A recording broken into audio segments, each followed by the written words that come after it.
Hi friends, welcome to Annam's Recipes. இன்னைக்கு simple breakfast combo R dinner combo எது வேணாலும் சொல்லலாம். அதுதான் பார்க்க போகிறோம். இதுக்கு வந்து உப்பு உருண்டை இதை ஸ்நாக்ஸாகவும் சாப்பிட்லாம், எப்படி வேணாலும் சாப்பிட்லாம். ரொம்ப ஹெல்த்தியானது. இதுக்கு வந்து பச்சரிசி ஒரு ஆளாக்கு, இந்த ஆளாக்கில் ஒரு ஆளாக்கு ஊற வச்சுருக்கேன். இப்போ வந்து 1 hour ஆயிடுச்சு நான் ஊற வச்சு.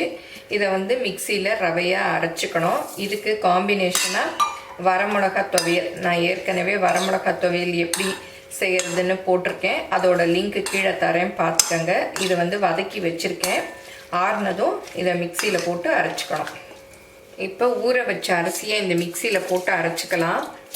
இதுக்கு வந்து நம்ம 2 கப் அளவு வரைக்கும் தண்ணி ஊற்றிக்கலாம். ஏன்னா நம்ம கிளற போகிறோம். தண்ணி அதிகமானாலும் கவலை இல்லை.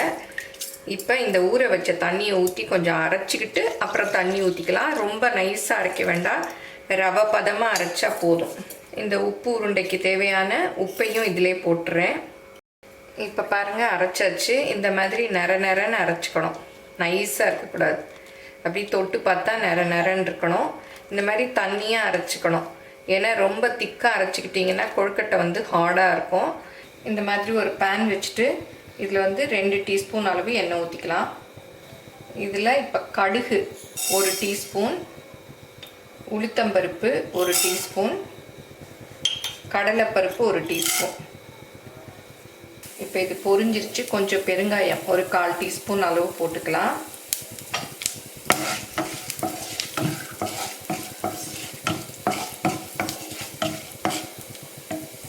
அப்புறம் காஞ்ச மிளகா 1 இந்த மாதிரி சின்னதாக கிள்ளி வச்சுருக்கேன். சிவப்பு மிளகாயை இந்த மாதிரி சின்னதாக கிள்ளி போட்டுக்கணும். இல்லாட்டா நம்ம உப்பு உருண்டை பிடிக்கிறச்சு அது வந்து வெளியில் வரும். அதே மாதிரி பச்சை மிளகாயும் சின்னதாக கட் பண்ணி வச்சுக்கணும். அப்புறம் கருவேப்பிலையும் பொடியாக நறுக்கி வச்சுக்கணும். இப்போ வந்து இந்த அரைச்ச மாவை ஊற்றிக்கலாம். இதில் கொஞ்சம் பாருங்கள், அடியில் இருக்குது, தண்ணி ஊற்றிடலாம்.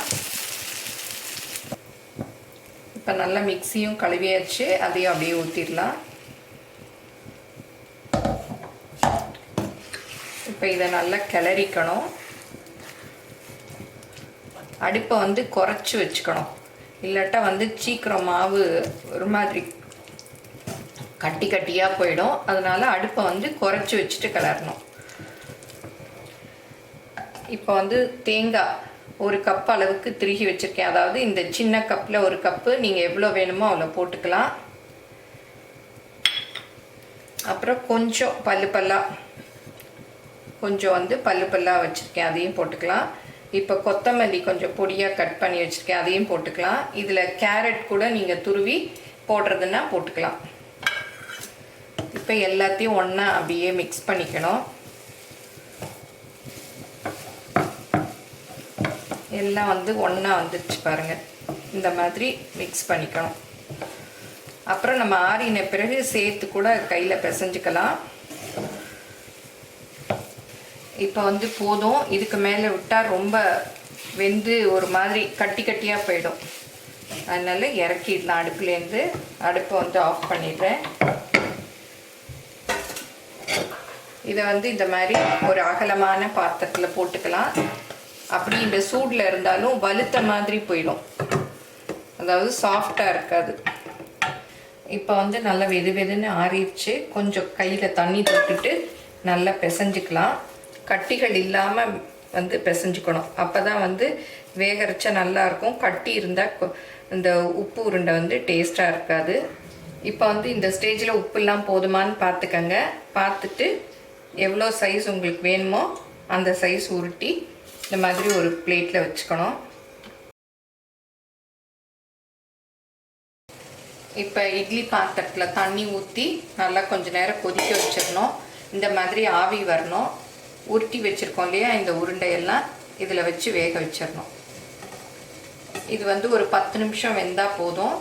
ஏன்னா ஃபஸ்ட்டே நம்ம வந்து மாவையும் வேக வச்சு தான் எடுத்து வச்சுருக்கோம்.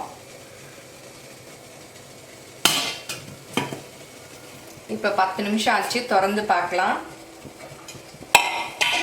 பாருங்கள், நல்லா கலரே மாறி இருக்குது பாருங்கள். இந்த மாதிரி வரணும்.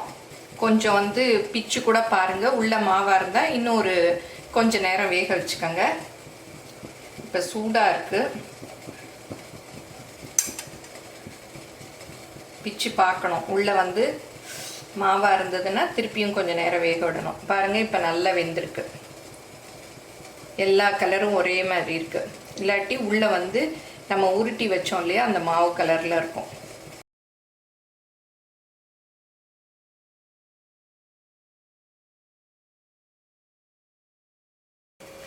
இப்போ வந்து உப்பு உருண்டை ரெடி ஆயிடுச்சு.